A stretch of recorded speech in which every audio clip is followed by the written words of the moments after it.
Okay. Yeah. And then you're going to...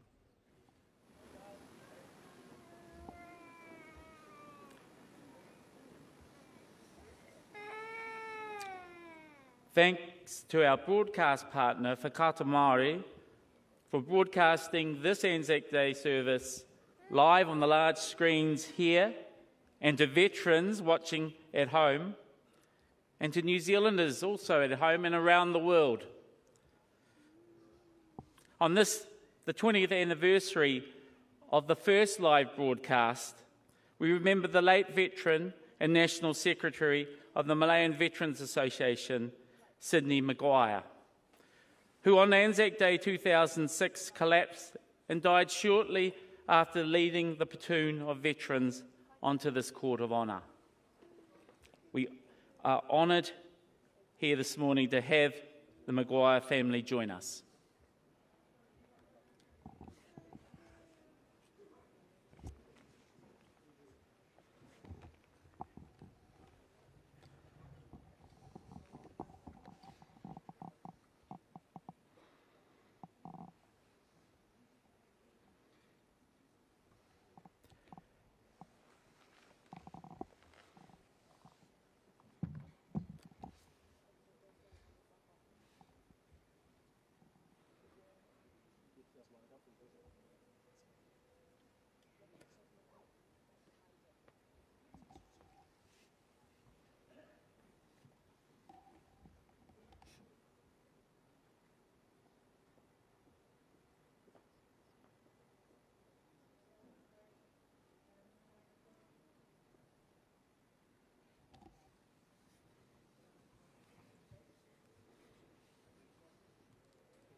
We are soon to be joined by the Catafalque Guard and flag parties.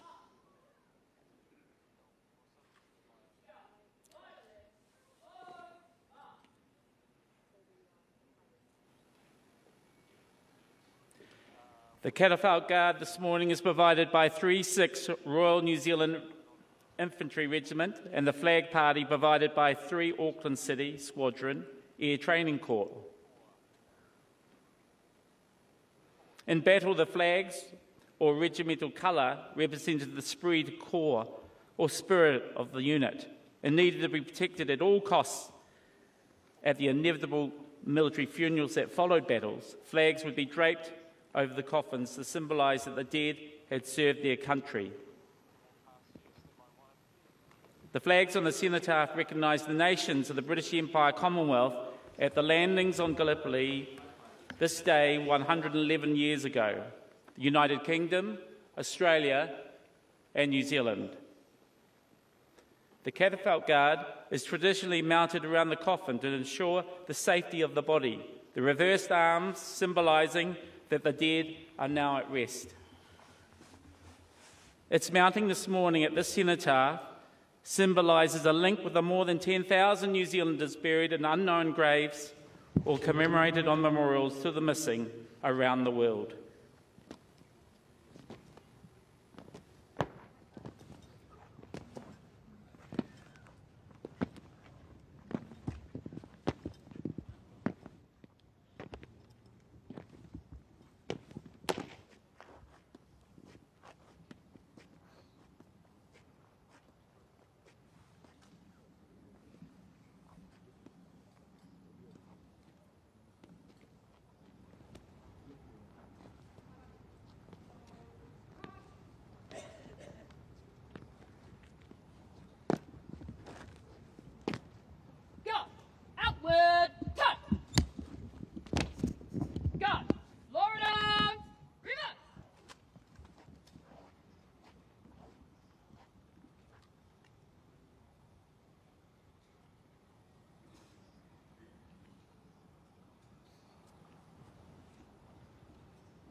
Halt. Inwards. Turn. Take guard. Post.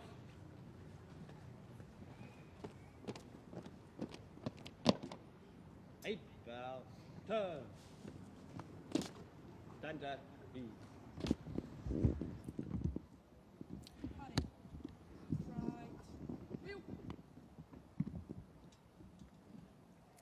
Three Auckland City Squadron Air Training Corps are parading the flags of the following Pacific nations: the Cook Islands, Niue, the independent state of Samoa, the Kingdom of Tonga, and the Republic of Fiji, as we specially acknowledge the service and sacrifice of our Pacific neighbours this Anzac Day.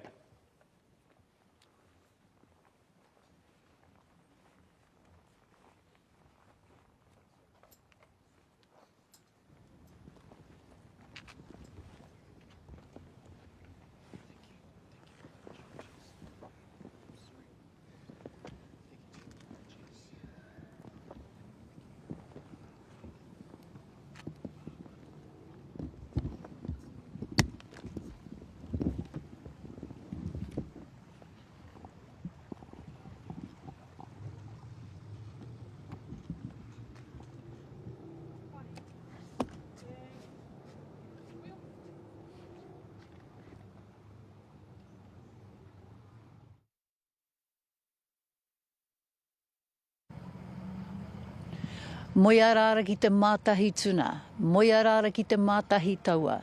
Ka tiritiria, ka rereia tamatu ki tōna hiwara, kia hiwara, kia hiwara. Māia te Kotahitanga. Today we join thousands and thousands of New Zealanders from all walks of life, gathering in different towns, villages and cities and spaces to commemorate, to reflect, to connect with each other, to share experiences and stories that have been captured and handed down to whānau. Stories that remind us of the courage, the pain, the trauma and sometimes even the humour of those who've engaged and served in armed conflicts overseas. And today is a perfect opportunity for all of us to pause at a time when there are more wars and armed conflicts than ever, to ask ourselves, what have we learnt? My name is Moana Maniapoto and I'm very honoured to be part of the Whakaata Māori team to bring you Anzac 2026.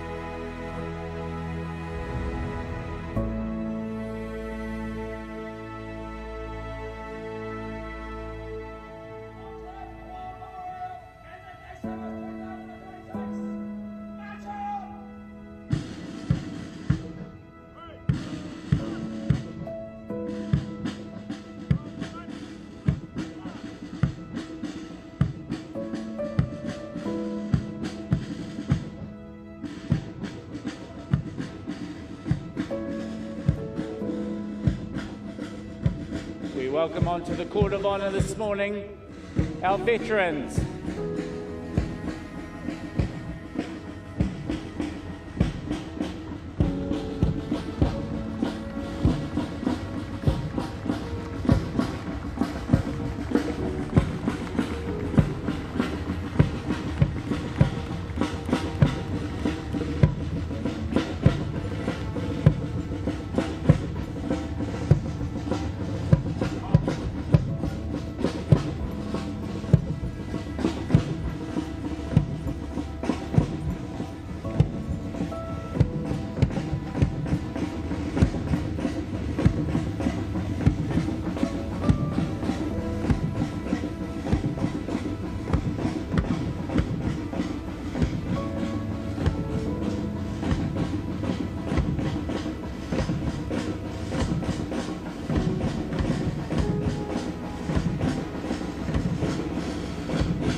We welcome onto the Court of Honour our service contingents.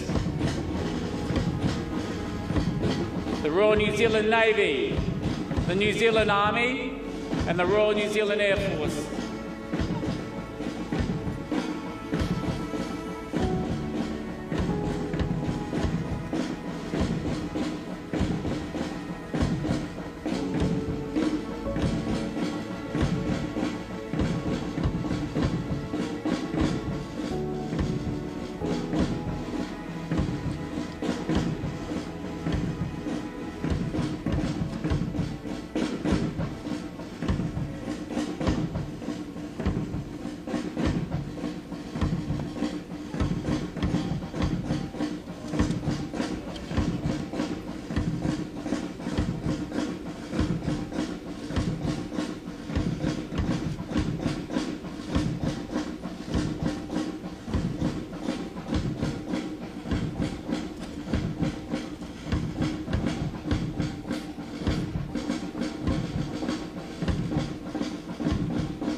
Escorted by Mr. Graham Gibson, National President of the New Zealand Vietnam Veterans Association and the President of the Auckland RSA, we welcome here this morning the official party. The Honourable Simeon Brown, Minister of Health and Minister for Energy and State-Owned Enterprises. Mr. Ben Rivers, Consul General of Australia.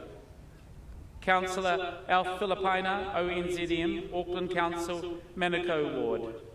Air Vice Marshal Darren Webb, MNZM, Chief of Air Force.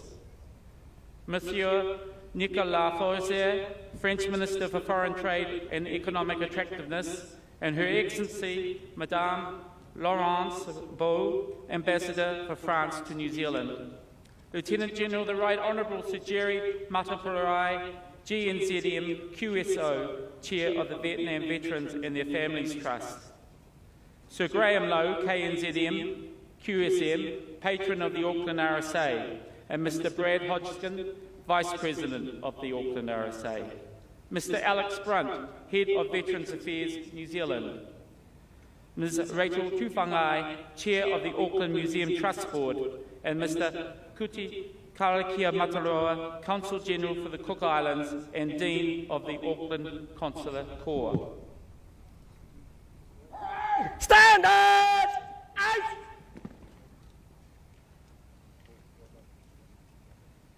The Cenotaph and Court of Honour was consecrated in 1929 on the same day as the Auckland War Memorial Museum was opened as the Auckland Provincial Memorial in memory of the fallen of World War I. An extension to the museum was opened in 1960 in memory of the fallen of World War II. The Hall of Memories inside contain the rolls of honour of those who have died in the service of New Zealand to the present day. While Anzac Day has been observed for 110 years, since 1916, the Dawn Parade was introduced in 1939 on the eve of the Second World War, as veterans sought to remember absent comrades through a ritual of remembrance that drew upon their wartime experiences, specifically the symbolism of the dawn stand-to before battles and the military funerals that followed. In 2026, New Zealanders of all ages and backgrounds continue to embrace Anzac Day as our national day of commemoration, to recognise and remember all who have served our nation. This morning's parade is under the direction of Parade Marshal, Warrant Officer 1, Regan Sherrington, Regimental Sergeant Major, 36th Royal New Zealand Infantry Regiment.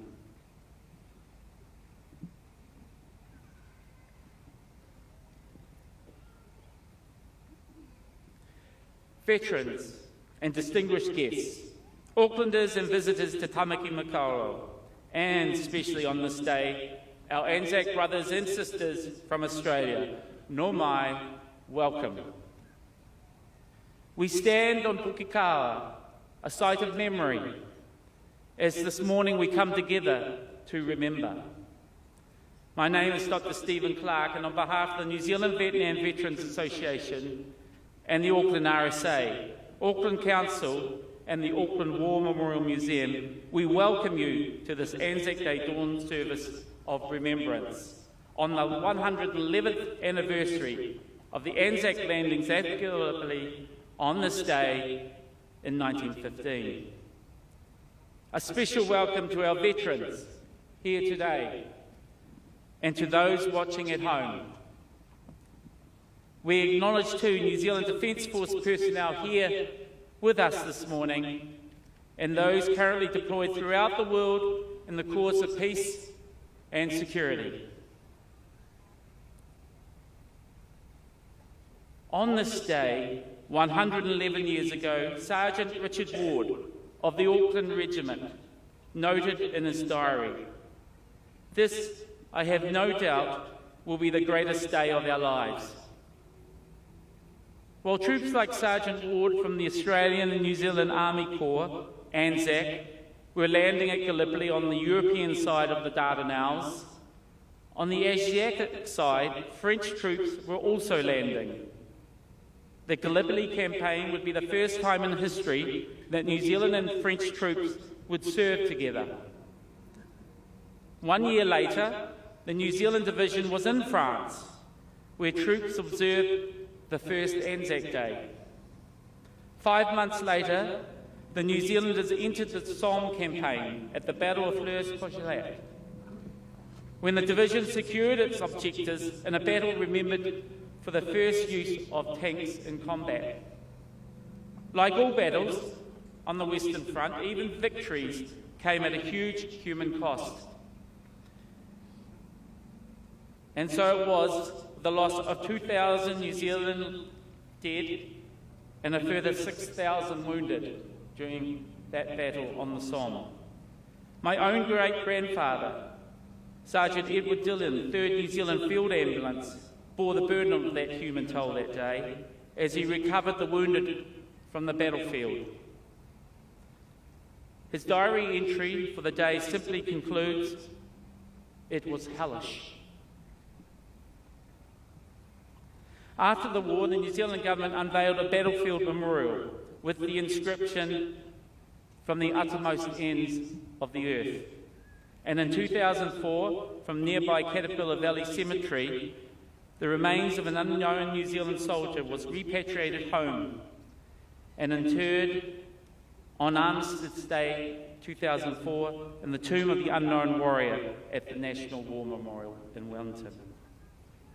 In this, the 110th anniversary year of both the Somme and Verdun campaigns, with a combined 1.8 million casualties, we are honoured to have join us this morning Monsieur Nicolas Fauzier, French Minister for Foreign Trade, and Her Excellency, Madame Laurence Beau, Ambassador for France to New Zealand.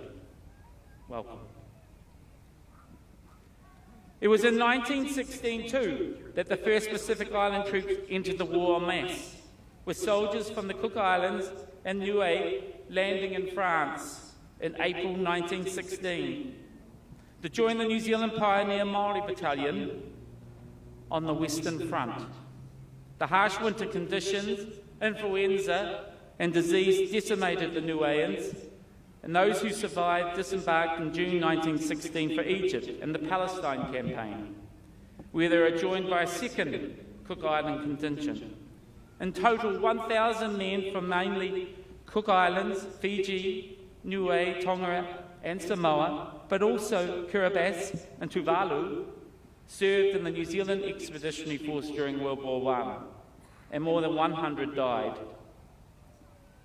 In the field of remembrance today, a representative number of crosses honour the memory of soldiers from each of these Pacific Island nations.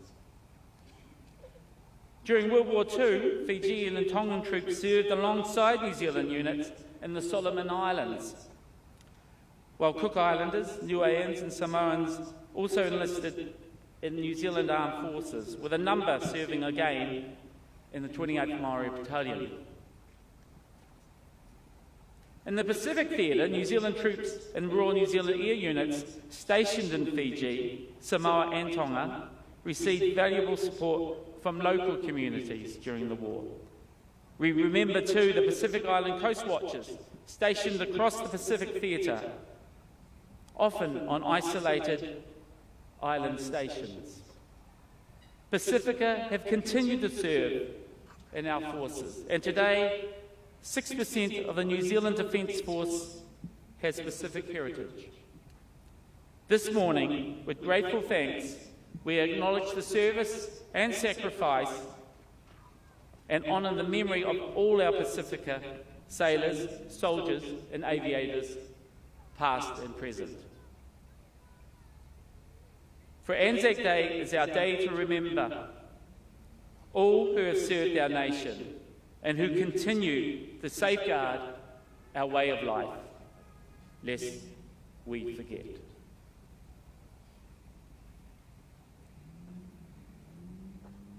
I now invite Ngāti Whātua Ōrākei to open this service. Ha kutaua kuarira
Tēnei te pō, nau mai te pō. O te pō uriuri ko te pō tonga ko te pō tiwha hurai nara kia ki te a kia marama. Mai e a tatipua, mai e a tatawhito, mai e a te kāhiunga riki, mai e a te kāhiunga taniwha. Maranga maira, whakaronga maira, tēnei a tāne katakinara te kawa. O te kawa nui te kawa roa, te kawa whakatike ko te kawa tā i te mahara. Ko koutou rā, ko te rākau a whakātou, ko haere ngā huru atu, ko hoki wa mai au e taukiri e. E kore koutou e ware takara i te pai o mahara, no koutou te rā, no koutou te pō. O tō manawa, ko tōku manawa, ka irihi ara ki te tāhu o te rangi e tūnei hikoi a te whetu, hikoi a te marama. Tēnei te hono, ko te hono ka mau whiwhi a maura wea. O te pō, ki te pō, ko te au, ki te au, ka oa te a, tihai Māori ora. E hata hau te wawara mai he tiu he raki. Nāna ia mai te pūpū taraki he kiuta. I tiki nā tue au te kōtiu, kuke me mai ai koi ara, ko te pau whakairo kātū ki te wai te mata. Tēnei te pau, ko te pau kāeke. I te kahu tōpuni o tuperiri, e horake nei. Kai te marea whai o ia, kai te tini ngero. Kai te mana nui, kai te tapu nui. No tata, no tawhiti. Ka mihi ara, ka whakamānawatia. Haere mai rā ki au, haere mai rā ki a Ngāti whātua ki tāmaki, e mihi nei, e whakatau atu nei. Haere mai ki a piri, haere mai ki a tata. Ko tō mate, ko tōku mate, ka tangihia, ka poroporo a kitia. Ko tō oranga, ko tōku oranga. Tēnei ka u, tēnei ka mau. Tēnei ka u ki uta, ki tai. Tēnei ka puta, ki te whai au, ki te ao mārama. Tēnā koutou, huri noa, tēnā rā tātou katoa. He aha te hau, lawa wara mai, he tiu he raki nana, hio mai te pū, pūtaraki hiki uta e tiki nā tue au, te kotiu hoi a te pau whakairo kātū, ki wai te mata.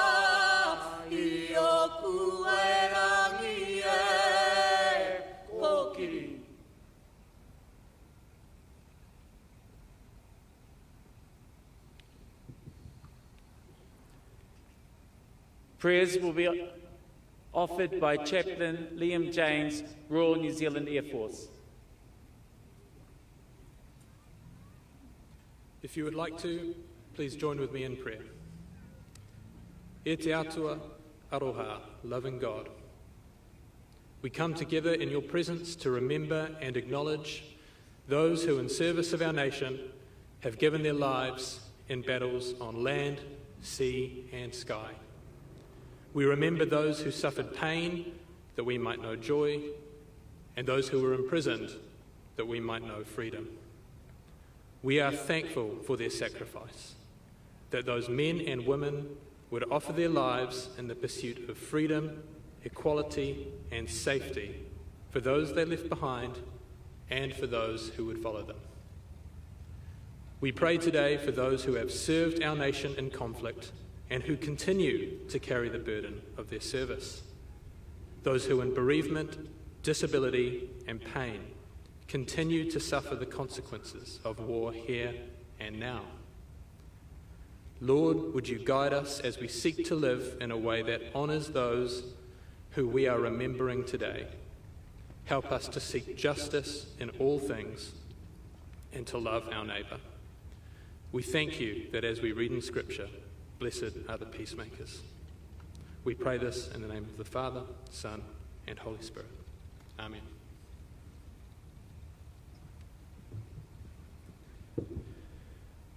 Requiem for a Soldier will be played by violinist Nick Jones.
The Anzac dedication will be delivered by Lieutenant General the Right Honourable Sir Jerry Mateparae, GNZM QSO. Please join in repeating the final line, "We will remember them."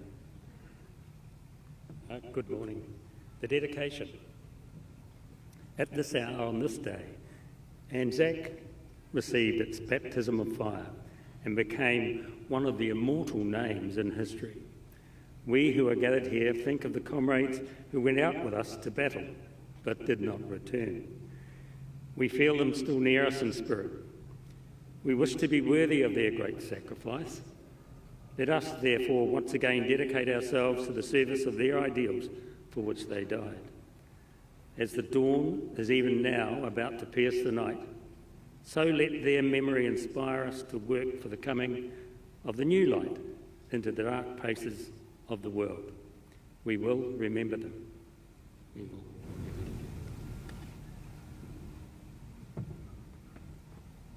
I vow to thee, my country, will be sung by Te Ora Williams.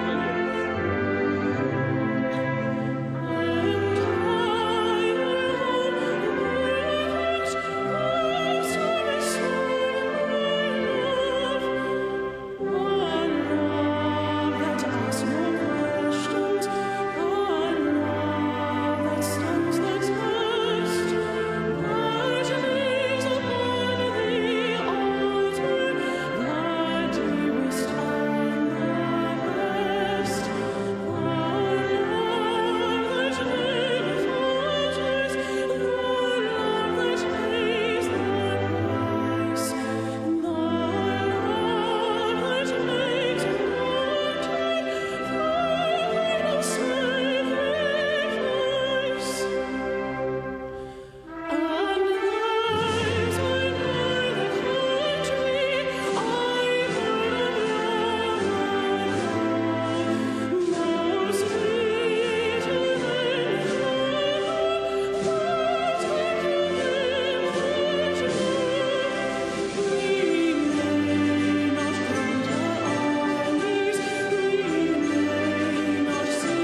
We now come to the laying of wreaths in memory of all fallen servicemen and women and all who have served.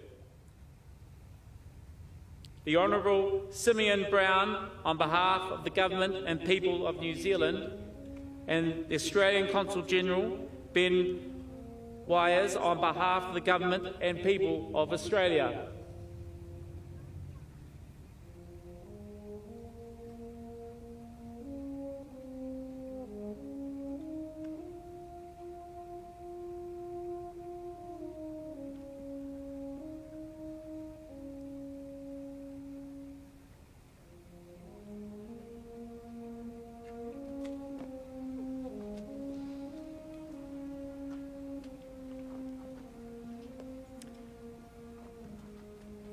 Councillor Alf Filipina, ONZM, on behalf of the Mayor and citizens of Auckland.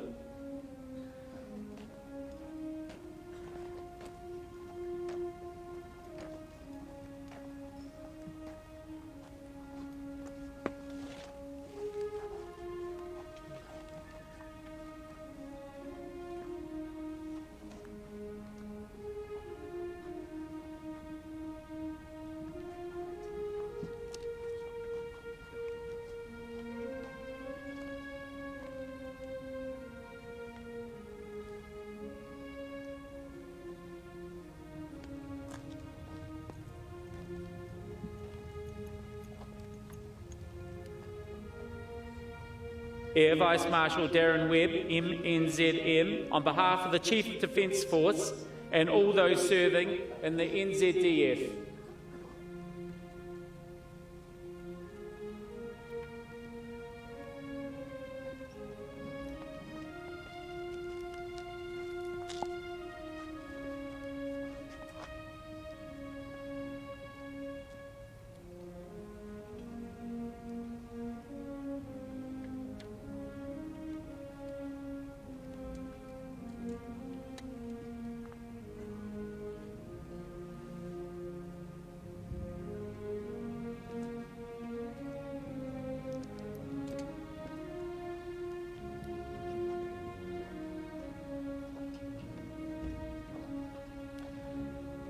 Minister Nicolas Fossier and Ambassador Laurence Vaux, on behalf of the Government and citizens of the Republic of France.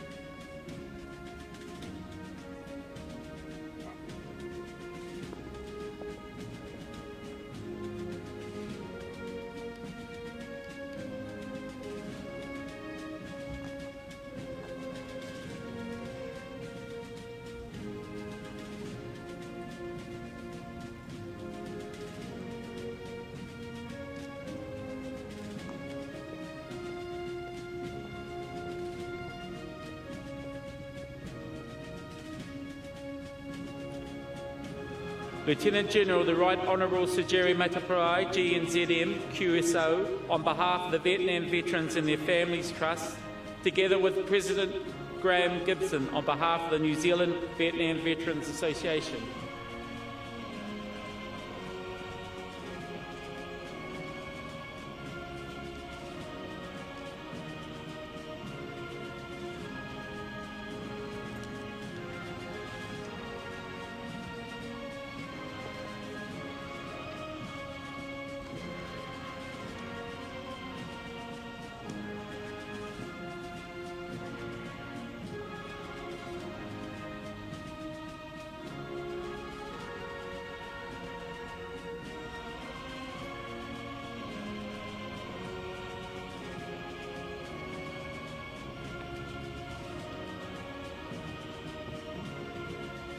Patron Sir Graham Lowe, KNZM, QSM, and Vice President Brad Hodgson on behalf of the Auckland RSA.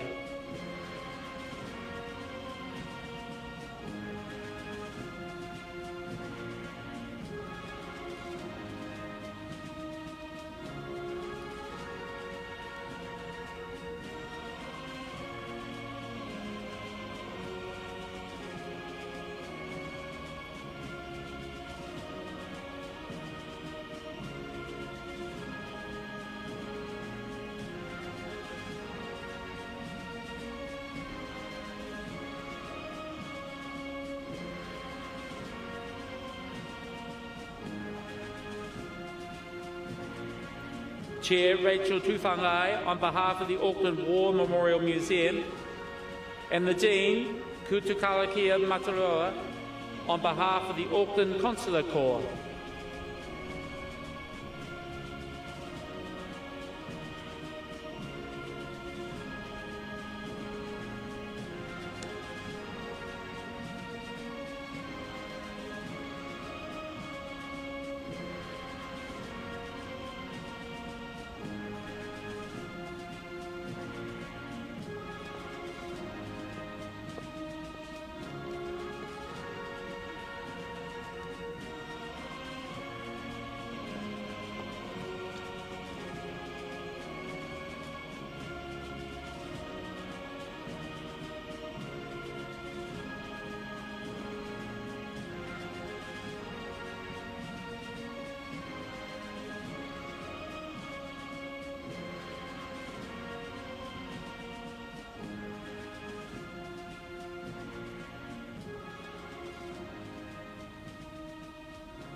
The commemoration for the fallen will begin with the sounding of the last post by Sergeant Bill Rimmer, the band of the Royal Regiment of New Zealand Artillery, and together with the lowering of the flags on the cenotaph, symbolises that this is a military funeral in honour of their memory. The ode will be spoken in te reo in English by veterans Mari Watini and Bob Pettis. A minute of silence will be observed as an act of remembrance. The lament, played by Cadet Sergeant River Scott, 3 Auckland City Squadron Air Training Cadets, acknowledges our sorrow for their sacrifice. Finally, the sounding of reveille and the raising of the flags acknowledges our pride in their deeds and that the Anzac landings at Gallipoli was the dawn of nationhood for New Zealand and Australia. The commemoration for the fallen.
E kore rātou, e kaumā tuatia, pēnei e tātou, kua māhua me, e koe hoki ātou, e ngoi kore, aha koha, pēhea i ngā āhuatanga o te wā.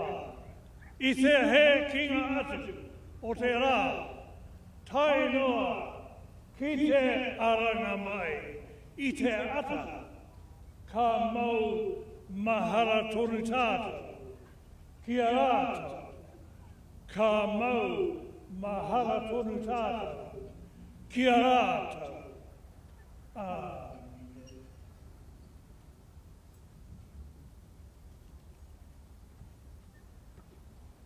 They shall grow not old as we that are left grow old.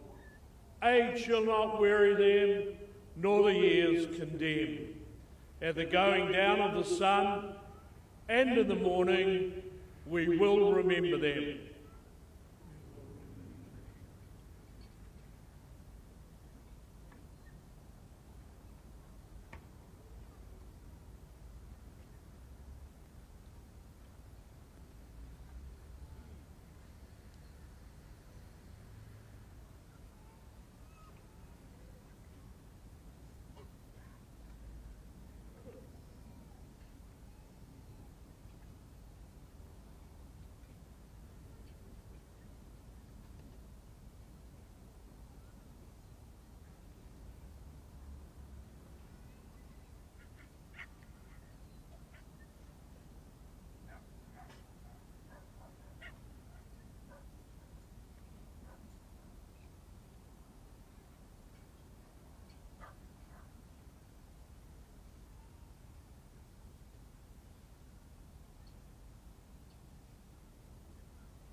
The national anthems of Australia and New Zealand will be sung by the Auckland Pacifica Secondary Schools Choir.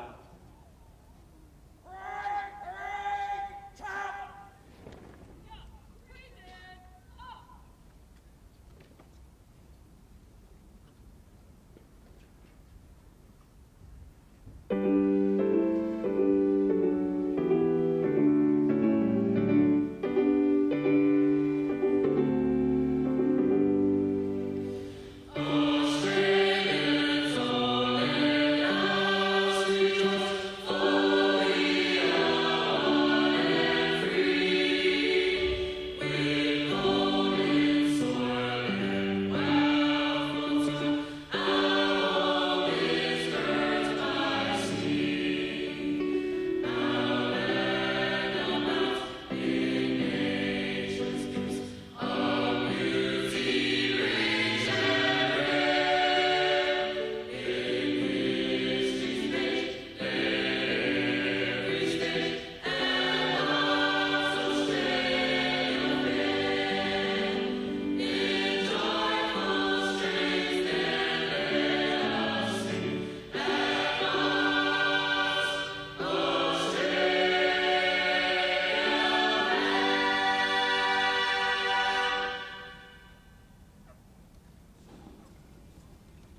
chaplain will pronounce the benediction.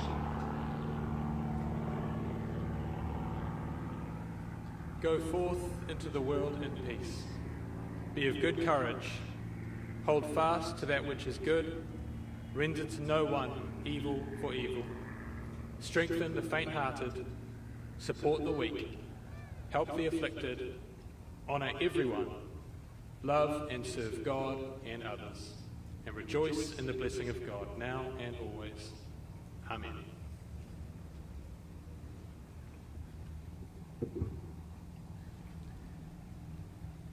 Our veterans and service contingents are about to march off. Vanguard Military School will then provide a haka, an acknowledgement of the fields of remembrance. This will be followed by the departure of the official party. Please remain in place until the flag party and catafalque guard have been dismounted. You are then welcome to place a poppy on the cenotaph. On behalf of the New Zealand Vietnam Veterans Association and the Auckland RSA, Auckland Museum and the Auckland Council, we thank you for joining us this Anzac Day.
Tohu tohu te rangi ka kohu kohu. Hango nāna ki raro rā, tangi ana te kirikiri. Hango nāna ki raro rā, tangi ana te awe awe. Ki toko māpuna hua ki rere, ko te mango taharua. I rere ai te tapu ai, e nguha ai te tapu ai, i takoto ai te tapu ai. Tēnā hoki te tapu ai kāru maki ko te tapu ai o tū. Hikoia te petu, hikoia te marama. Karere, karere, ko te ata I whāia. Kiro!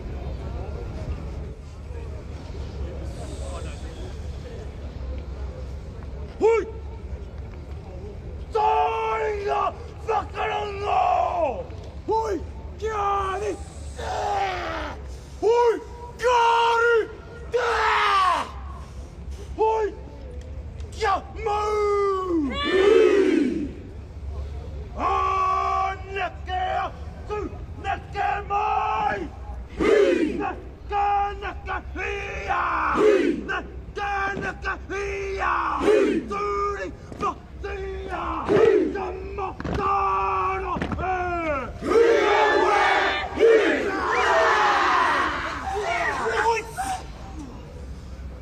Lāti tūna tūinga ingariri nei! Hia!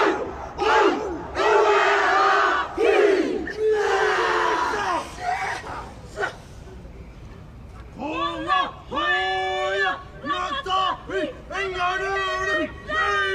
Hia!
Tūmata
It's a beautiful blue morning here at the Auckland War Memorial Museum, and what a special, sombre, reflective occasion. From the haka, the beautiful, evocative karanga by Magic, the gorgeous singing by Te Ohorere, the violin playing, the bugle playing. It was all a moment for us to pause and reflect. Really stunning. Now, over the years, we've journeyed through the stories woven by A, B and C companies of the 28th Māori Battalion. Today, our focus shifts towards D Company, and that's a huge geographical spread from the Waikato Tainui boundary in Manukau all the way to Te Waipounamu, out to Te Kohu and into the Pacific. Today we will gently open a few more doors, he wāhi iti, through the voices, reflections and kōrero from whānau.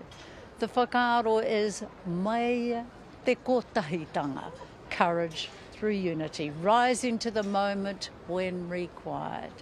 Ata Māori, I'm Wana Maniapoto, and coming up we continue a thread from the moving service we've just witnessed to stories and memories, glimpses and moments shared by those who lived it and those who became the holders of kōrero. We begin with one such story. Private Jerry Mateparae, a soldier of the 28th Māori Battalion whose actions at Al Munasib in Egypt became the stuff of legend. Seriously injured, he lost his arm in battle. But beyond the battlefield, his story is also one of life, a life lived fully as a father, a hunter, a farmer, a keen sportsman. In this special Anzac Day feature, we hear from his son Lawrence, who shares the history and the heart of the man affectionately known as One-Armed Dave. We used to talk to him about his one arm. Why have you got one arm? And he says the German dog bit it off. So as kids we hated bloody Alsatians. That's how we were brought up, with the loss of his arm. Our father was born Rui Maniapoto Macdonald. He got that name from our grandmother, Maria Christina Shasha. Her grandmother was a Pautu, who was first cousin to Rui Manga. When our grandmother was happy with my father, she went up to North Island and all the old Kui said, oh, you're going to have a son and his name is going to be Rui Maniapoto. So that's how Dad got that illustrious name, and I think he lived up to it in every way possible. I don't know a heck of a lot about his earlier career. I know he went away when he was about 21 or 22, over to Egypt. When you think of somebody going away, and there was a whole raft of young men went away, even people as young as 14 enlisted. They went out of district, enlisted in D Company or wherever. They wanted to see the world. See, nowadays it's given to you. If you want to see the world, it's easy, but in those days you wouldn't have the money. But I think that they were more mature than they are today. I think that he was very disciplined. And that was the training that they received in the army, is to be disciplined. And I think most of the battalion was like that. They were a disciplined force. Rewi Dave Macdonald of Blenheim started flat out with the bayonet at the ready for his machine gun post. I did not notice him until he was well past. I called him immediately to rejoin the line. Automatically, Macdonald stopped and waited until the first line came abreast of him. Later, I was standing about a yard from Macdonald when a heavy machine gun burst blew his left arm off at the elbow. I shall always remember Macdonald when he fell. He was so worked up that when he hit the ground, he picked up his arm and in his fury, threw it at the machine gun post. I think that's phenomenal, actually, because who would think about picking it up and throwing it at the enemy? I think that when the Māori were charging, they were really hyped up. Really were brave men. They were tall. When Dad got injured in the desert, the army sent a cable to my grandfather to say that he was seriously injured, he might not pull through. So Grandpa Jack went to bed for 3 days and 3 nights and recited karakia. proof that prayer works. Our dad survived that. For the Maori people, this is the ship they've been waiting for. Well, he came home. He was lost for a while, apparently, like all returned servicemen, because they had a big burden, the Māori in the head a wee bit, because of what they'd seen and what had happened over. They'd seen men, their friends, getting killed alongside of them and that. So apparently he was pretty quiet for a while, but I think he slowly came back into the light, into the real world. When he came home, he went back down to Kaikoura way and he hitched up with our mother, Queenie Hannah Moira Mokaikai Jacobs. She helped our father all the way through and never said a bad word about him. Our mother is one of the reasons why we had such a lovely dad. Dad got a farm, a ballot for a farm of 21 hectares in the Old Rennet Road, and he used to farm that, cropping, sheep, all sorts of stuff, and he had cows and stuff like that. And we had a really happy childhood with Dad, and I think he was one of the few Māori in town here that got a ballot, because most of it went to the Pākehā people. He loved duck shooting. We used to go out with him and shoot rabbits and go duck shooting and all those sorts of things. He used to go pig hunting. He actually played rugby for a couple of 3 seasons. He played for Motri first, and then he played for the Opawa team that was in Blenheim. So they didn't like him too much because he used to run up to him and put his arm up like this and poke him in the face. He's tough. He didn't let things go over the top of him. He faced up to things and that, and even in his final days, he clouted somebody. So before he passed, so you know, he was a very tough man and very honest, non-drinker. He was a Mormon by faith. Everybody loved him. He was fun to be around. He was pretty cool. Yeah, and he joined the Vintage Car Club and all sorts of things like that. So he was well known in the district. That picture there, it's the only photo I've ever seen of my father with his left arm. I've never seen any other photos of our dad with his left arm. And here it is. That was in the Auckland Weekly. I feel sad, but at the same token, that losing his left arm didn't stop him being the man that he is and was. It never altered his personality, so we only know him as a person with one arm. One-arm Dave, they used to call him. I can remember him chucking a fellow over a fence because he cut us off, and someone was stirring him up at where he was working, and he chucked him across the floor, picked him up with one arm and just chucked him across the floor. So he was one-armed Superman. He was tough. He was tough. They never went to the RSA Anzac days. They always stayed. My father-in-law used to sit by himself, and Dad never went home out. No, he wouldn't. He never went to parades or anything like that. They just went by themselves, and they're over in the corner there, just thinking about things. My father's medals, they're replicas. I had the original medals I buried with our dad because he earned them, so he keeps them. And so we've got replicas there, and when we do a Anzac Day march, if there's a niece or a brother or a sister there, I get them to wear the medal. So everybody has a chance to wear the medals, just to honour our father.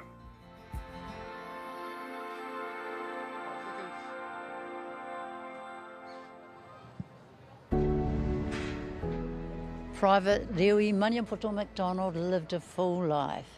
Now, one of the comments his son made took me back to an interview I had with Sir Robert Bomb Gillies, that so many young ones, including himself, signed up for a sense of adventure.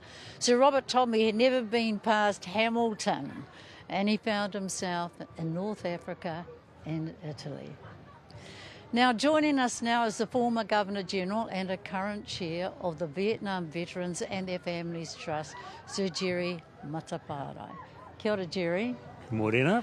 Is this the first time you've been to this? To this one, yes. Yeah. We were talking about it with Graham Gibson, and he said, "Have you ever done one of these in Auckland?" I said, "No," and so the invite to come and then read the dedication.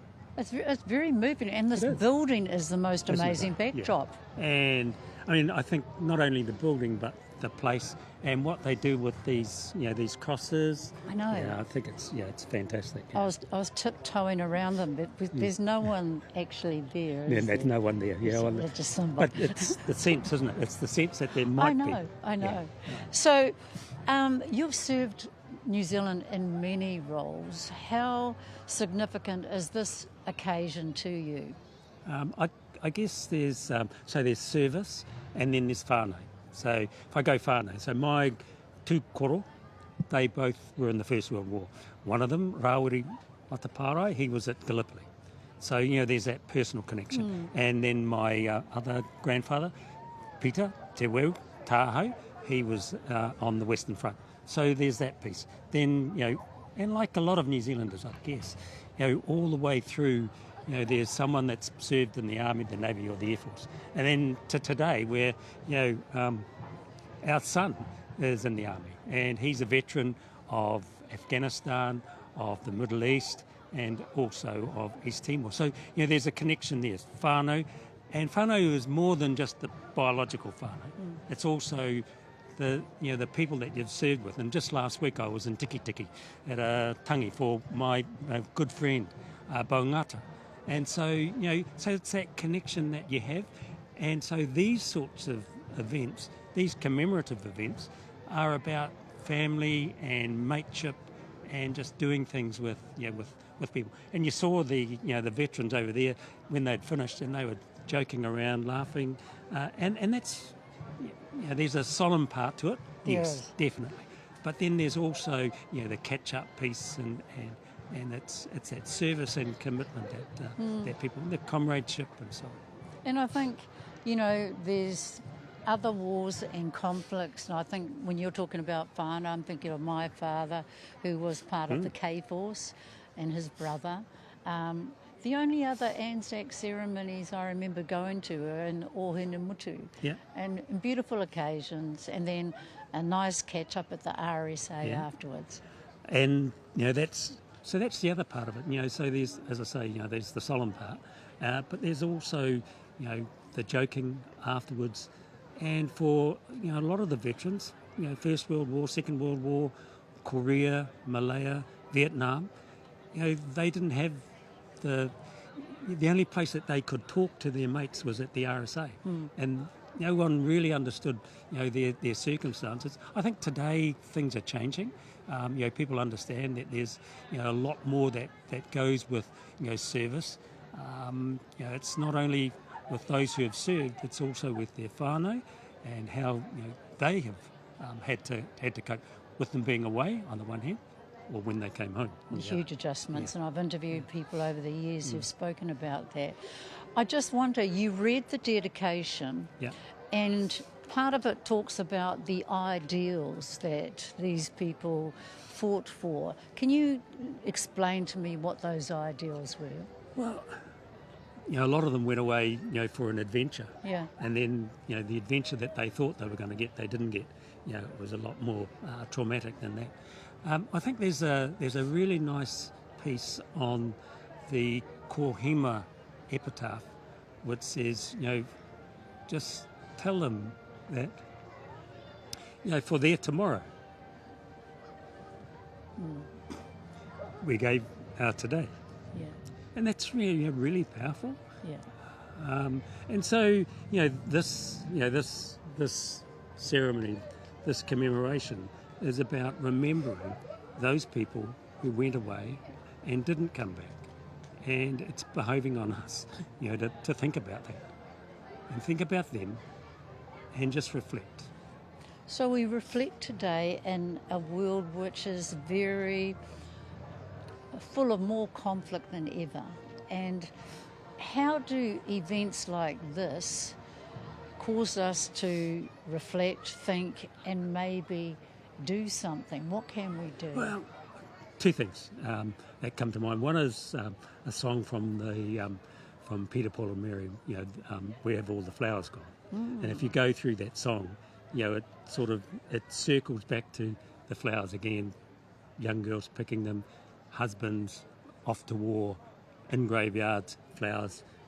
And I guess the second thing to me would be kia whakatōmuri te haere whakamua.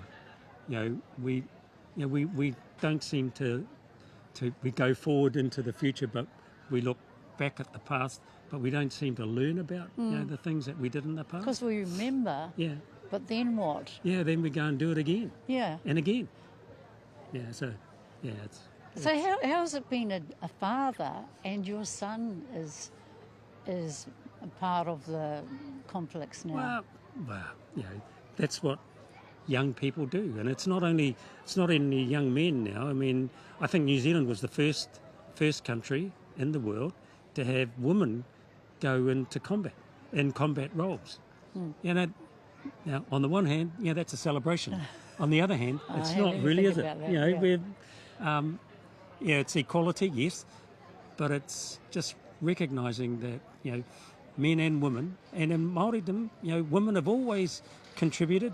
They've gone to war, they've gone to battles, and in the First World War, when they couldn't go away with their men, they were upset. So what about that? I think it's about how we as a country sometimes we don't want to do it, but we do have to stand up when these things present themselves, and we need to go and help someone else. So there's lots of people here today, lots of young people, lots of children. What's one thing that you want them to take away? Well, the futility of war. Having said that, sometimes you do have to put your foot forward and go and serve and do the right thing. But it's doing the right thing, eh?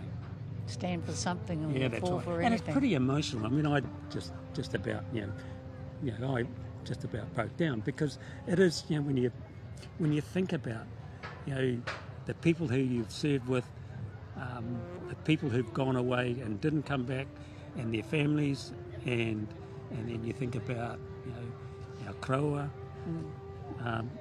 So that's what the day is for me. I mean, and then I'll go to the RSA and the glass of orange. Orange, yes, absolutely. The beautiful music, the beautiful haka. The sun's coming up. He's hoping we remember and we do something. Yeah, absolutely. Lovely to talk to you. Good to talk to you. Kia ora, Jerry. Go and see my daughter. Kia ora. Kia ora. Kia ora.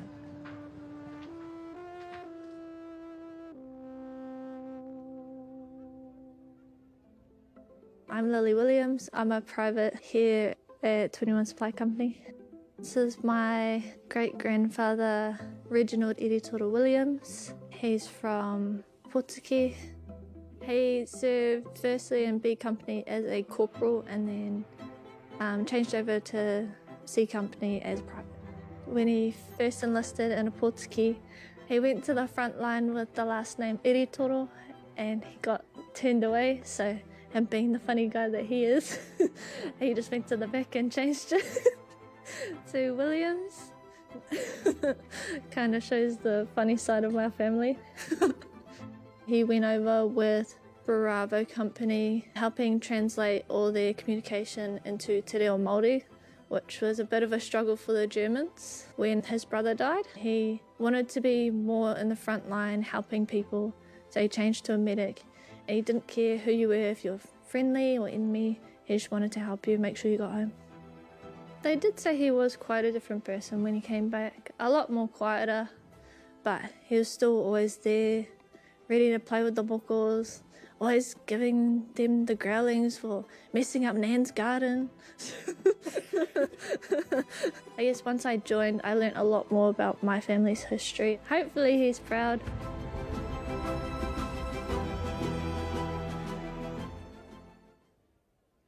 Ko taupiri te maunga waikato te aua, ko Ngāti Sipa, ko Ngāti Amaru ngōku hapu. Kami... Yeah.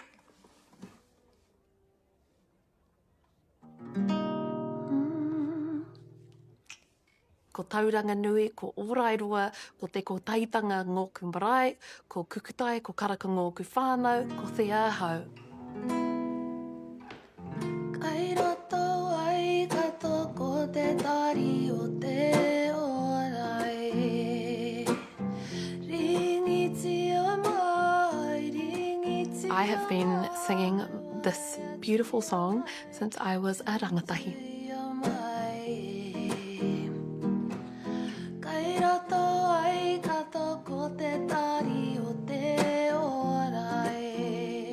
Nā tōku kui, mi te te aho karaka kukutai tito tēnei waiata.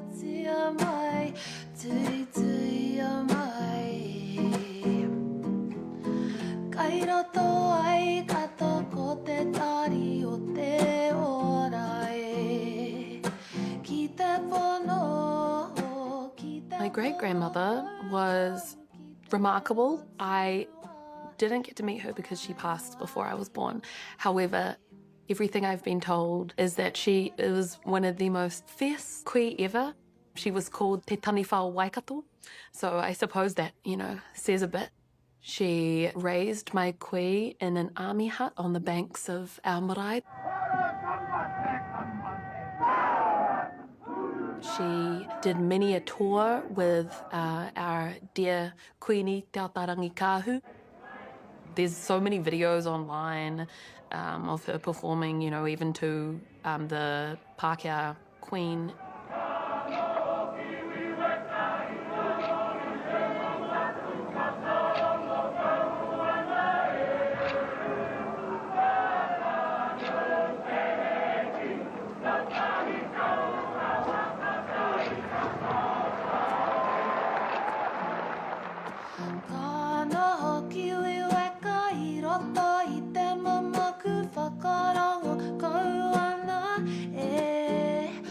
Kiwiweka is a waiata that was penned by Nani Mite in the 40s that describes the experience of some of our wahine who fell pregnant from a contingent of American soldiers. Lyrically, in this waiata, Nani Mite uses kupu whakarite, or metaphors, and compares ngā hoia Amerikana, or American soldiers, to ngā manu o te moana.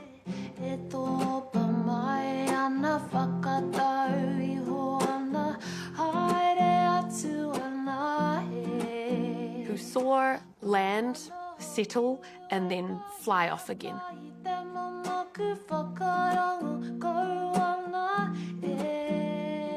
And then she compares ngā wahine Māori to Kiwi and Weka, who can't fly and who instead tend to the land, tend to their young, tend to the nests. It's a very upbeat party song if you're to listen to it sonically, but then if you know the story and the whakapapa and the lyricism, then you'll see how there's like a lot of sadness, he pauri.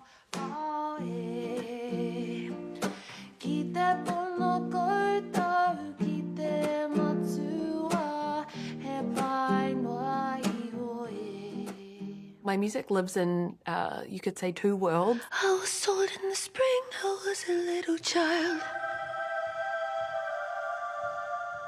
My music is there, of course, which is very much alt pop, punk, experimental. Then my other project is Te Kāhu, where I'm able to weave together the stories of my tupuna wahine, in particular, of course, Nani Mite.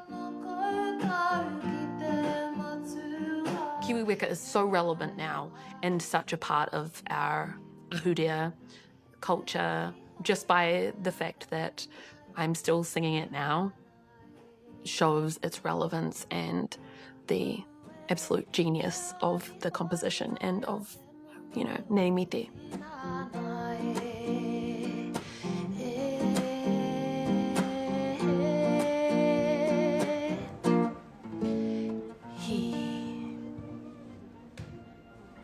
Hear the tweet?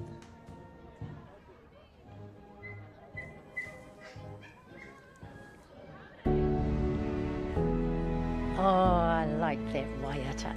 That was Waikato Tainui Ngā Titipa musician Thea. Speaking about her Te Reo Māori album, Te Kāhu, which honours her tipuna wahine. Okay, so fearless is a word that best describes Private Charlie Shelford. A bit of a rebel, he was exactly the kind of man you'd want to be by your side in the heat of battle. But courage has a cost. And for Charlie, the war didn't end when the fighting stopped. It followed him home, shaping the rest of his life in ways few could understand. Marara Kapita with this story.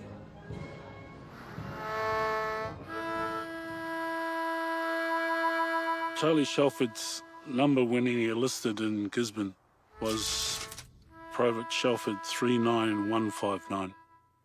Born in Te Kaha and brought up in Tiki Tiki. Listening to the elders, he was quite a hard sort of a chap. Peter Awatere said that he matured too young. The wild guy from the East Coast. He helped save his whole platoon.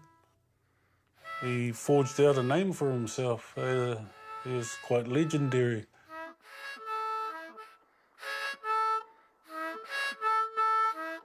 My name's Joseph Tuki. I'm the grandson of Charlie Shelford. His father died when he was 10 going on 11, and his mother couldn't look after them. So he had to grow up really quick. He left school at the age of 13, Tiki Tiki, native school. He used to milk cows and he did a lot of labouring work. He enlisted in 1940. He was 3 years younger than he should have been to enlist for the army. He got away with it anyway. Well, he was in C Company and he was a bit of a guy that couldn't keep his hands still. He was always getting into some sort of mischief. He got kept behind when the men left to go overseas. But he was still getting into trouble, and C Company said, look, we've had enough of this guy. Get him out of here. So he ended up in D Company. He stayed in D Company, and yeah, that's when he earned his DCM. Men of the Maori battalion lead the way on the last lap to Tripoli. He was at the Battle of Gazala in Libya, North Africa. He single-handedly saved his whole platoon from getting annihilated. Rangi Logan recommended him for a Victoria Cross, but he said later on something happened further up the lines. Was it because he was an ill-disciplined soldier? He wasn't given the Victoria Cross, but he was given an immediate DCM. Yeah, that's speaking volumes. The Distinguished Conduct Medal is awarded for distinguished conduct in the face of the enemy. During the night attack on Gazala, Libya, by the battalion on the 14th December 1941, Private Shelford showed outstanding heroism and courage. After the first entrenchments had been taken, his section carried on with the platoon commander for a distance of 300 yards to a ridge. It was then discovered that the section was now isolated from the extreme left flank of the battalion and was being fired on from the rear right and from their left flank. Private Shelford volunteered to cover the 300 yards to the enemy position in their rear and clean it out. He couldn't march because had his legs blown up. So yeah, he was in transport company after that. And on to the Māori base camp, where New Zealand troops are lining up with British and Australian, ready for anything that comes along. The battalion was made up of young men from all over the country. They were all fabulous young fellows. They just wanted a whole range of adventure. How do you get from Ruatoria overseas or from the back of the Hoki on Whangape or somewhere? When you're a little Maori fellow from the back box, you join the army. You can go to war. You think it's a wonderful exercise, wonderful thing. And I think they all thought like that. I think he was thinking he was going on an adventure. And, he was. He wanted to see the world. He was always doing something that he wasn't supposed to do. But when it came to doing the frontline charges and that, he really showed his true colours of what a warrior is. He was fearless. Oh, for sure. What he did crossing that ground to take out those positions, it was extraordinary. Yeah. For me, they were just ordinary men who, when encountered in extraordinary circumstances, did extraordinary things. And Uncle Charlie was one of them, you know. Emotions are welling up as the Dominion monarch moves slowly to her berth at Pipitea Wharf. He came back in about October, November of 1944. For the Maori people, this is the ship they've been waiting for. He met my nan, Lilas Mays Beasley. They were married in June of 1948. When my nan died, he didn't look after himself. He got heavily into alcohol. So the family looked after him. I can remember myself sharing a bunk. I was on the top, he was on the bottom. And he was just having nightmares, speaking in Māori and punching the walls and everything. And my mum had to get me out of bed and get me out of there. And then she just couldn't handle it no more. So they passed them on to another uncle and another uncle till they eventually no one could handle him anymore. Dolly Matthews was the caretaker at Te Waka, and she told him to come and stay upstairs in the house up here. For a few years he was up there, and he was still getting heavily into the alcohol. Went down to the RSC, which is the Return Services Club in Newmarket, which he was the highest decorated soldier. He came back one day and totally intoxicated. He was coming across the road, he got run over and killed. It was pretty sad to see a guy that fought the war, came across all the stuff that he came across, saved all these people's lives and his life, and to get run over.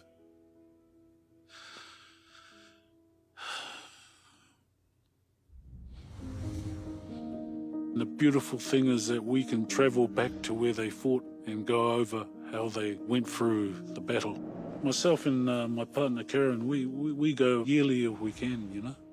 Well, we know a lot of people over there now. You know, they open up their homes for us, lend us their cars. We go to a butcher over there, the Panzano butcher. He's one of the most famous butchers in Italy. He receives the Maori Battalion wholeheartedly. He said that the Maori Battalion went over there and liberated their village. So he puts on a big banquet, and I mean a big banquet. Hey! And I just saw him last year, and he just come and cuddled, gave me a big hug, and he cried. And I cried too. I'm very proud of my grandfather, but I'm also very proud of the battalion as a whole. Yeah, he put his life on the line. And if it wasn't for him, we wouldn't be here today. Least we forget. Least we forget what those men did to save their lives and our lives. For God, for King, and for country.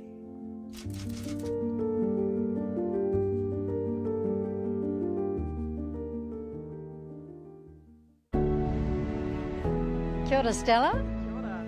So just tell me what your role is. Yep, so I'm a cadet flight sergeant in No. 3 Air Training Corps. So I'm an NCO and I'm just managing my cadets. Today I was a part of the Dawn service. I was in the Pacific Nations Party. So yeah, it was a real privilege.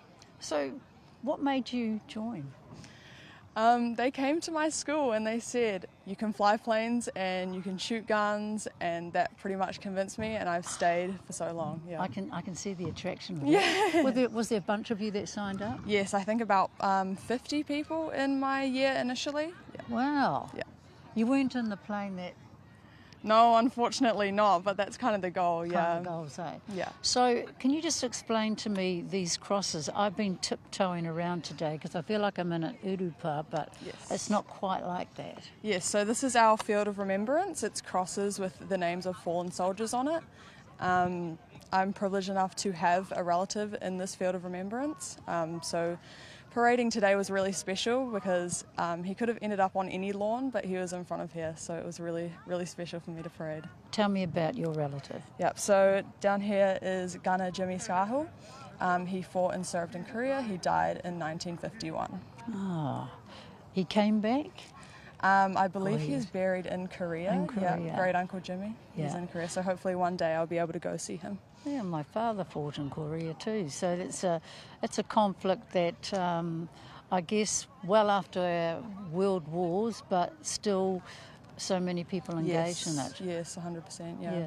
So there is a strong Pacifica contingent here too. Can you explain to me about that? So part of the parade today was the Pacific Nations flag party because we want to honour the Pacifica peoples that have served in New Zealand, because as they said in the beginning, that 6% of New Zealand Defence Force are Pacifica.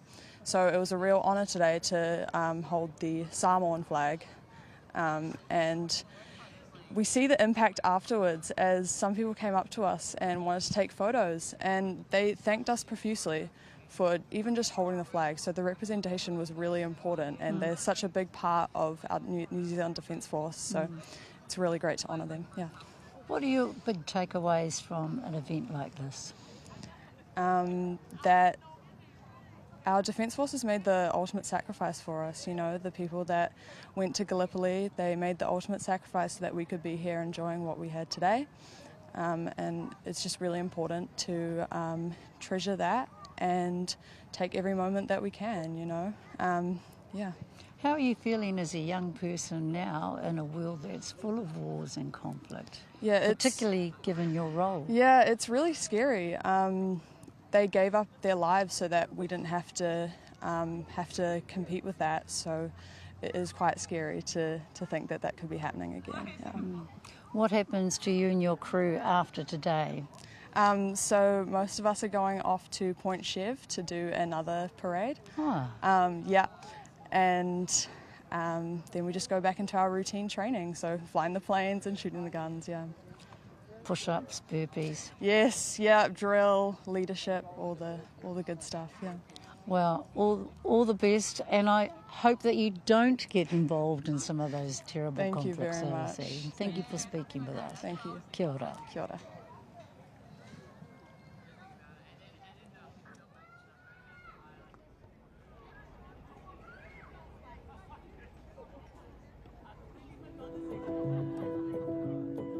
I'm Mere Manata Montgomery, the daughter of Sosefo Tawaika Vailima Manata.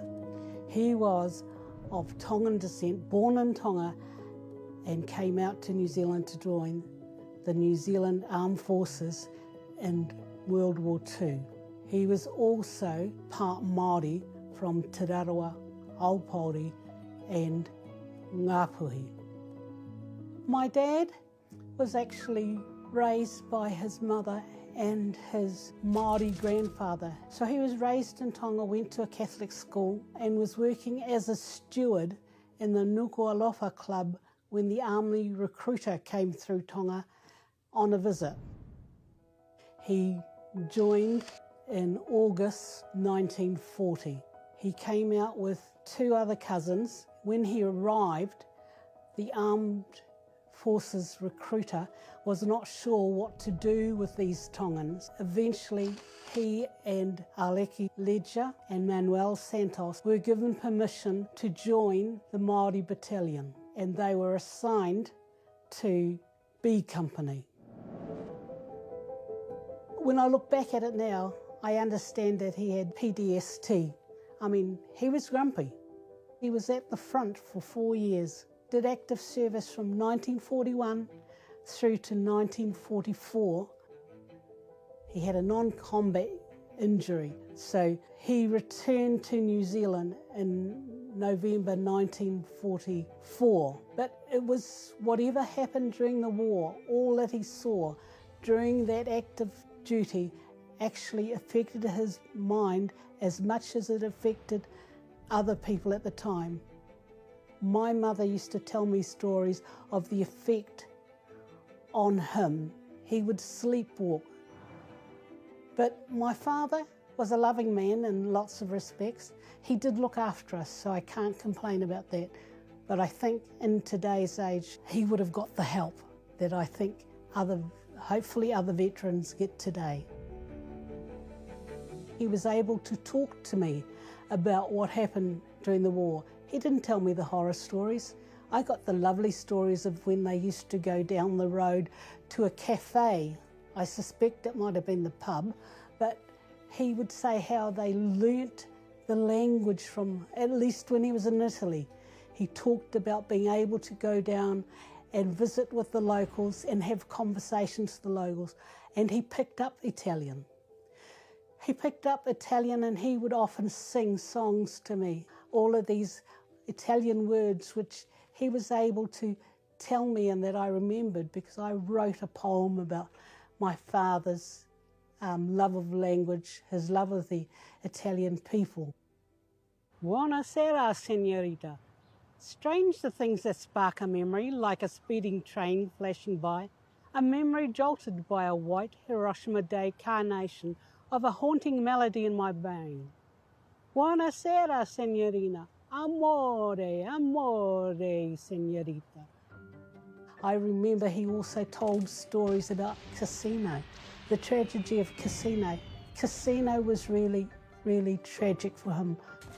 They lost so many people at Casino, which made it really important for me to go and travel to Casino myself to see what my dad was talking about. We went to the railway station. If they had managed to get the message across, they wouldn't have said such great losses.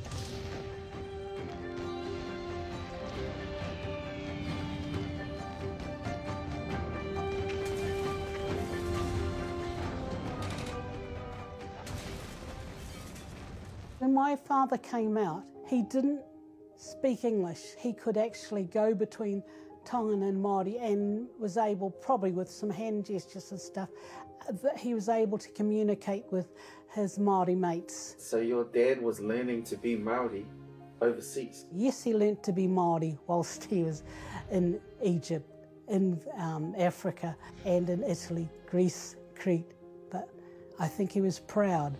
His Maori grandfather would have been proud of his ability to work alongside his Maori extended whānau, really. When my father came back, Maori and Pasifika soldiers weren't treated the same. Pasifika were just given a return fee and told to go home. And my father, because he was part Maori, just got to stay in New Zealand. My mother told me that they applied for a pension for him, a war pension for him, but it was turned down because he wasn't New Zealand born. I imagine that for the other Pasifika guys, they didn't get any more than a wave goodbye and told to go home. He basically encouraged me to be brave, look after my family, and be proud of who we were, but not accept unfairness, to stand up for myself, stand up for others. That was the thing that really got me committed to the Panthers, is we needed to have people treated with respect. We always go to dawn service, and that's a time for us to remember. I respect Anzac Day for all the people that gave their lives. I remember my father and his service with B Company and the Māori Battalion. We remember those people who were able to stand up for what they believed was right at that time. Amore, amore, papa, amore. Amore and peace for that faraway time in that faraway land. A memory jolted by a white carnation.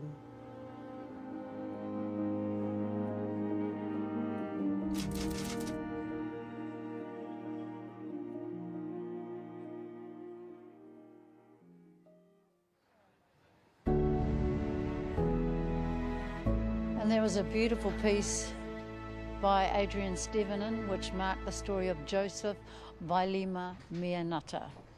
Terrible, terrible, some of that kōrero in terms of the treatment of these men when they returned home.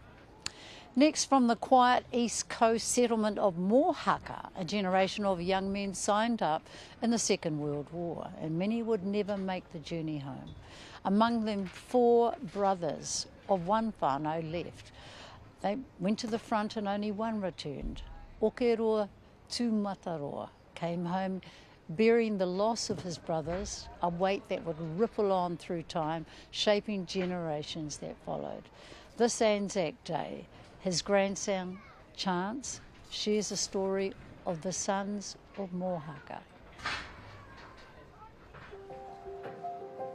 I'm Chance Tūmataroa, and I carry the legacy of our granddad and so many others who've gone before us. Villages like Mohaka were cleaned out of all of their young men, you know, all of their promise for the future. Those who would be leading the hapu and the iwi, you know, beyond that, twice in a generation. And so not only did my granddad lose his tuakana, but he lost the next two successors to his tuakana as well. I always grew up knowing the story of our granddad. He was one of five brothers who enlisted, one of the four that saw active service in Europe and North Africa, and the only one that came back. So his elder three brothers were killed, and he was the only one to make it back. He had to be escorted back to New Zealand under armoured guard, which meant in handcuffs, because he fought to stay behind and fight to avenge the deaths of his brothers. I think that he genuinely wanted to stay behind, and maybe avenging his brother's deaths was one part of that. I'd say that those who were with him as well and around him were like brothers too. Prefer to go home in a box or not at all, instead of leaving his brothers behind. From eldest to youngest who went over were John and Ken.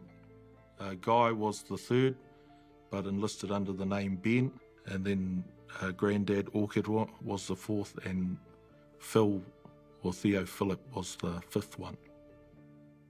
There are lots of stories of how that trauma, for want of a word, had manifested itself over the years.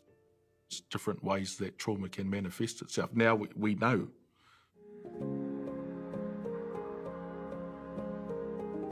A speech that the chaplain major gave at Gallipoli to sort of amp the troops up. The mana of the Māori race rests on your shoulders.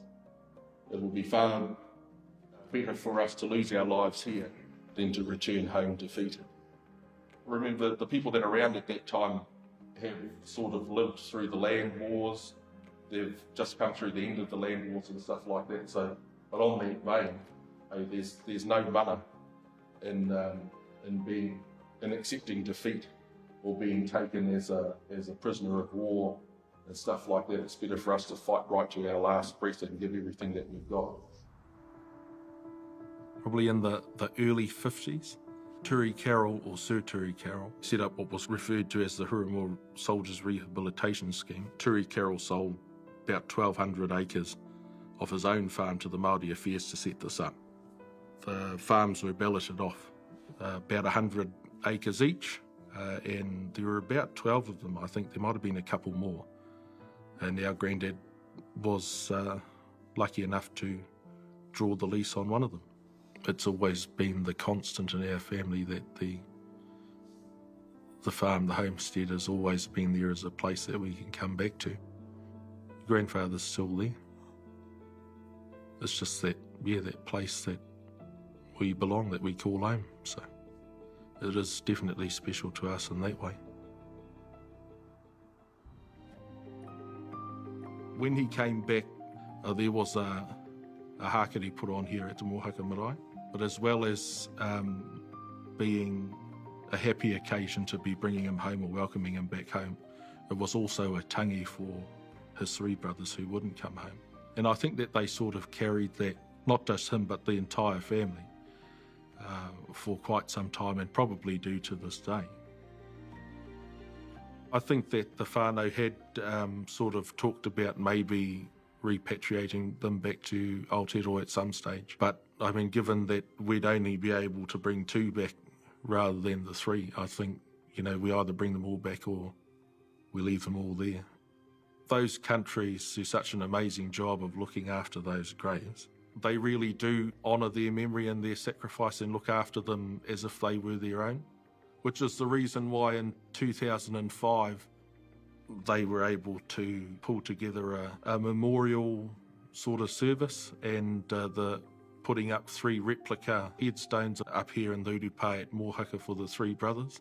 It was good too and timely, especially for like Uncle Buck, who was the last of the full siblings. I think that it brought him a lot of closure that, you know, that he had needed for 60 years. I say it was timely because the very next year he passed away himself.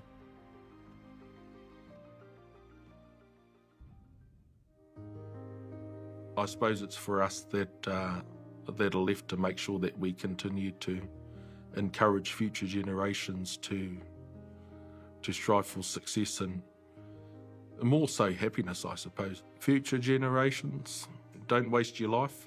Learn to speak your language. Contribute to your marae, where you come from and where you belong. Don't be a stranger. Part of the sacrifice that they made and what they contributed to the greater good and the freedoms that we enjoy is so much of who we are and who we have become and part of our identity that I'm not sure what we'd be as a whānau if we didn't have that to sort of look up to and aspire to and try to commit ourselves to do things and live our lives and achieve stuff to sort of honour that sacrifice that they made.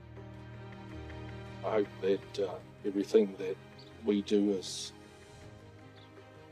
worth the sacrifice that they made.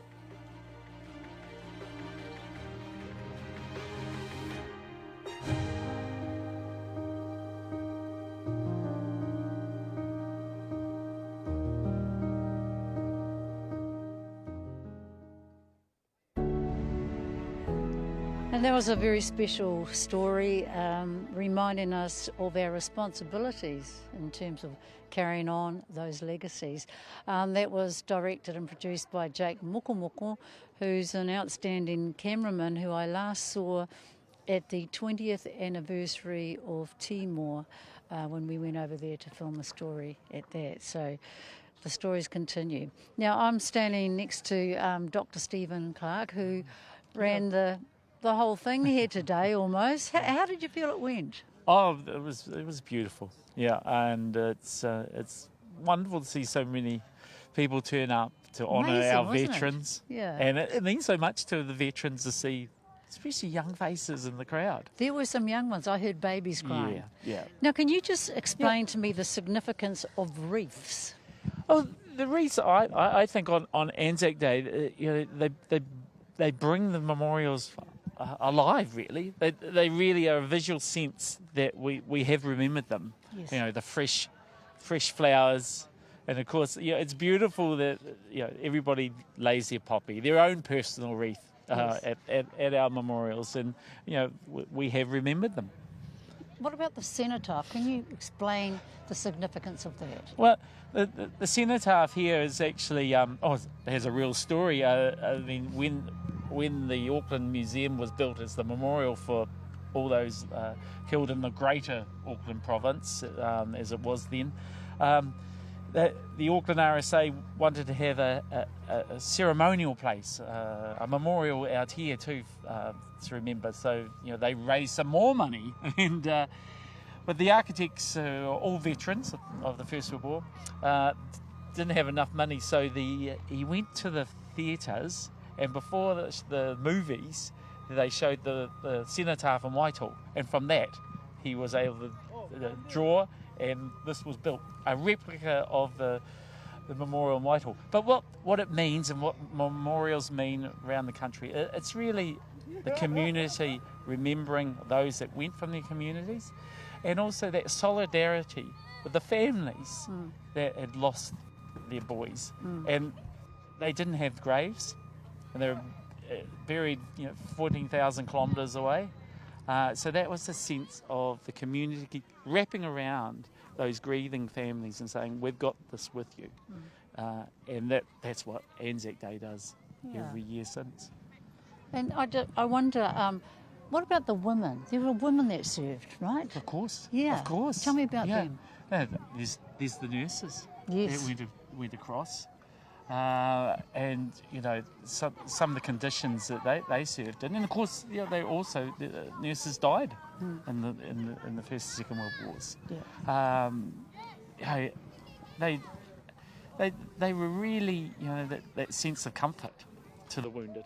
And, you know, just did huge service on behalf of New Zealand during both World Wars and continue.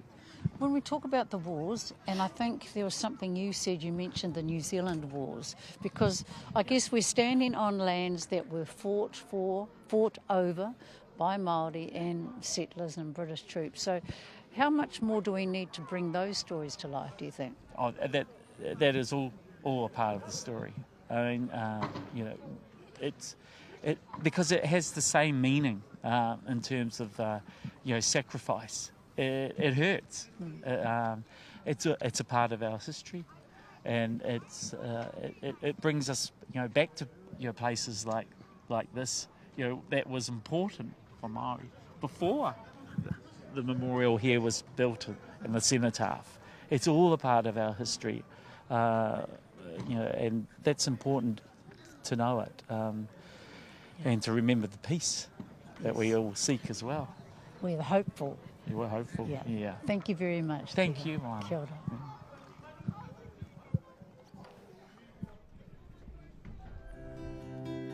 Hamwera Tātana, tōku tūpuna. So he is my nana's older brother, i te taha tōku papa. He signed up in 1939 and he returned 1943. He joined up when he would have been 19 or 20. Grew up in Hirikuno in the far north. Much like many others in rural Aotearoa, he grew up on the farm. He wanted to see what was south of the Mangamuka. I don't know if you know Muri Whenua that well, but it's kind of like a natural barrier between us and the rest of the world. He fought in Egypt, Crete and Greece, I believe. He was injured in Tunisia. There's a big debate how he was injured amongst our whānau. He says he was shot in the knee, but his brothers said that he was shot in the butt, so it's one of those myths that'll kind of live on. He didn't talk much about the war, but on Anzac Day he'd dress up in his finest gears, and then he'd be down the RSA and he'd laugh and kōrero with his mates that he served with as well after a few beers. I think if my tūpuna saw me today, he'd probably tell me to stand up straight and iron my pants. Hope to think he was proud of me, I guess. So he passed away in 1991 of cancer, and so he's buried next to my nana and all the rest of my whānau as well.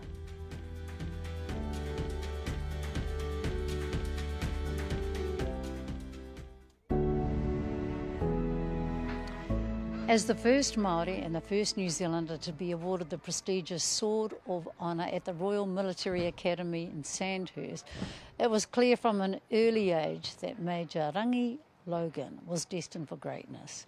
A brilliant military strategist, he was also a gifted linguist, a talented mathematician, and a remarkably calm under pressure.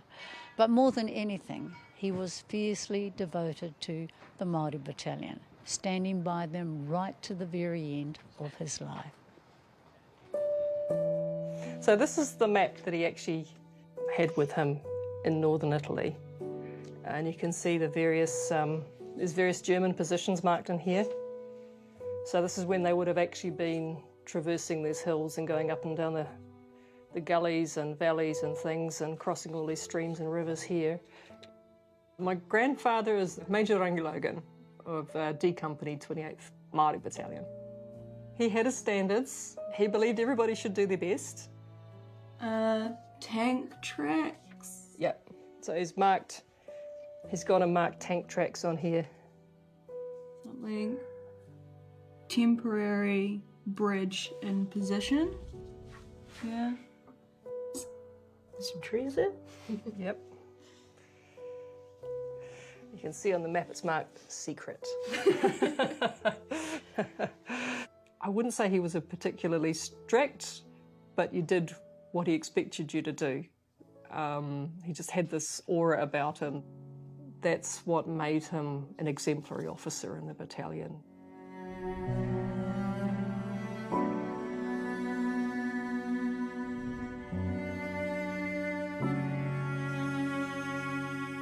So he grew up in Waipawa, that's where he spent his young years. In those days, farming was doing well. These were communities that were actually thriving. There was a lot of work for people. He was my great-grandparents' only surviving child, so it was them and him running the farms. I think it was probably quite obvious early on that he was a very gifted child. But he does recall being interested in war and battles. Even as a young child, he would go to the Waipawa library and look at books, and he would read up about military strategists. He knew all about Alexander the Great, for example, and Genghis Khan, because he'd read up on their strategies, and he'd been doing that since, since a little child. So he was very suited, I think, to a military career. So he went to Te Aute College. I do know that he passed what was the equivalent of university entrance at the age of 14, and he went to Victoria in Wellington, and from there into the army. He was part of the 39ers, so it's the guys who were training up for war. So he went to Sandhurst, a military college in the UK, and which is one of the most prestigious military schools in the world. It still is. It's where the king's sons go to and people like that. So he went there on scholarship, which was, and he writes about it, that this incredible feeling as they were sitting there and they passed the threshold, and he realises this is the first time that Māori have been in the grounds of Sandhurst as he's going in. It was an incredible honour for him to get that. Yeah.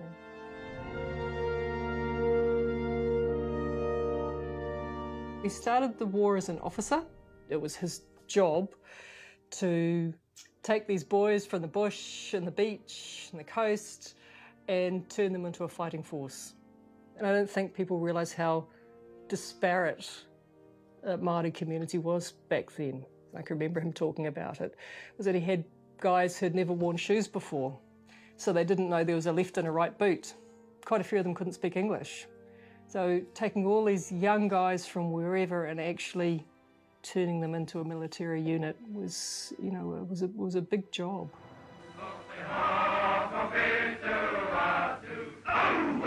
So it was the initial deployment was in Crete, essentially being chased out by German forces and then running across Crete for the evacuation and basically running for their lives through the mountains of Crete to try and catch those ships that were taking the big boys off the coast. If they hadn't made that boat, they would have been captured by the Germans and probably wouldn't have survived the war. He did tell me he believed he was being assisted, that his tupuna were with him, that they were there guiding and supporting him through the things that happened to him while he was over there. And he used to tell the story about getting ready for battle. They were well outnumbered by Germans. It was in the desert. And so they pretty much thought they were going to the deaths. And they would say a karakia before battle.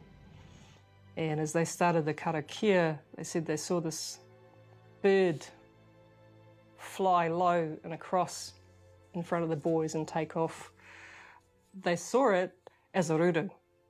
And that stuck in their minds of how could that be in the Sahara Desert, and that gave them, I think, a certain psychological strength to get through because they survived.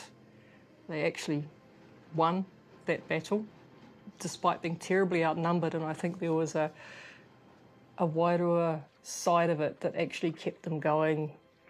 And once my grandfather was back and he said he was out on the farm and talking to his father, and they were talking about this particular kaitiaki, which is in the form of a ruru.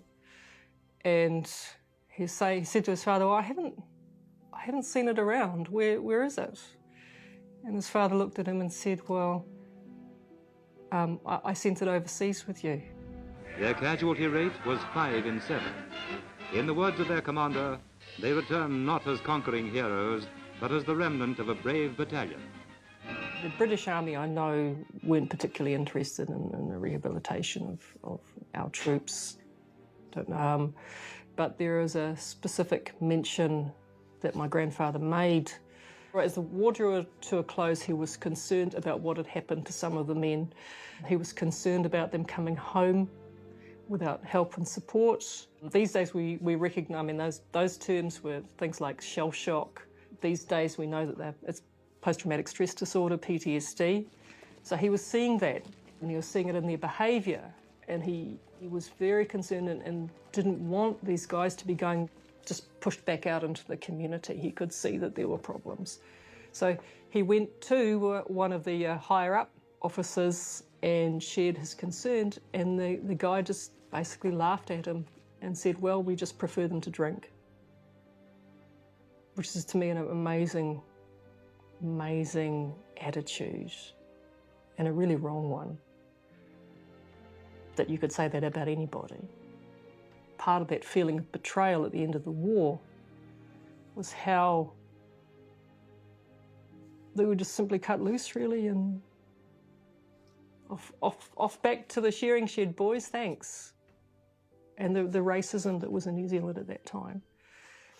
But yeah, no help. The promises of what they would get when they got back weren't fulfilled. It was a great betrayal. It really was, to send those young men off, lose some of them came back damaged, and then to be told that you wouldn't be paid your full due.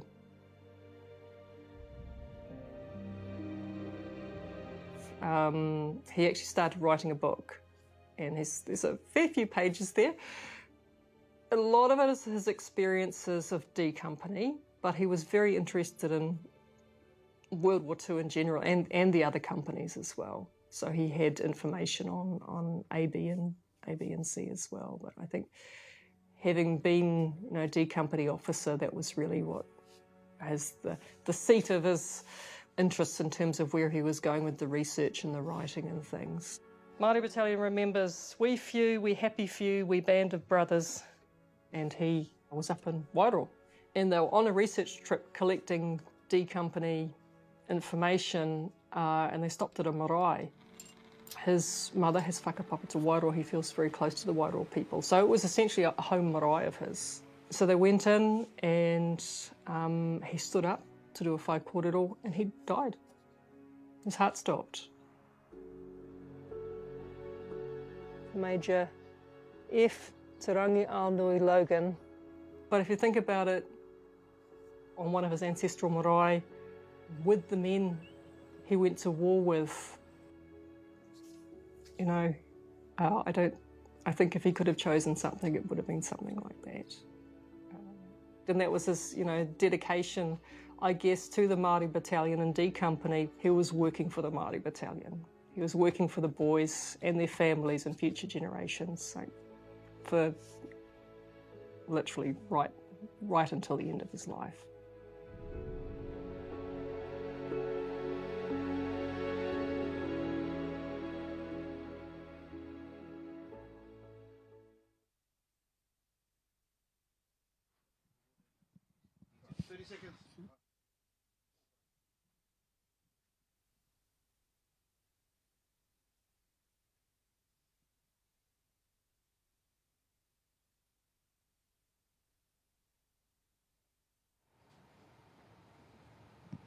The extraordinary life of Major Rangi Logan. We've heard so many wonderful stories put together today that have captured what happened and the impact of war on those who experienced it and their whānau.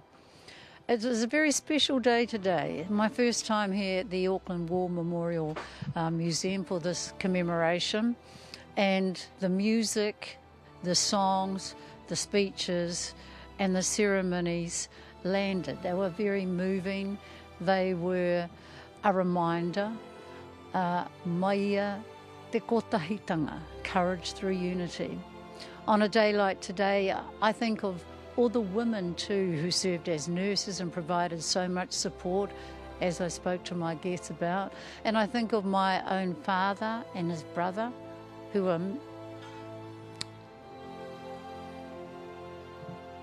went away and came back, and we're grateful for that. Farewell in Rotorua before they went to Korea. Their uncle, Lieutenant Hupahamiora, did not. He lost his life in the Battle of Alamein.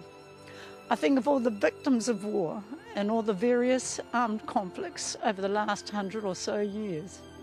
And now, in the Middle East, in Gaza, Iran, Lebanon, Ukraine, Sudan, so many places. And how we all need to stand up when it counts and fight for peace. Thank you for joining Whakaata Māori today. And don't go away, there are some amazing programs coming up. Kia ora.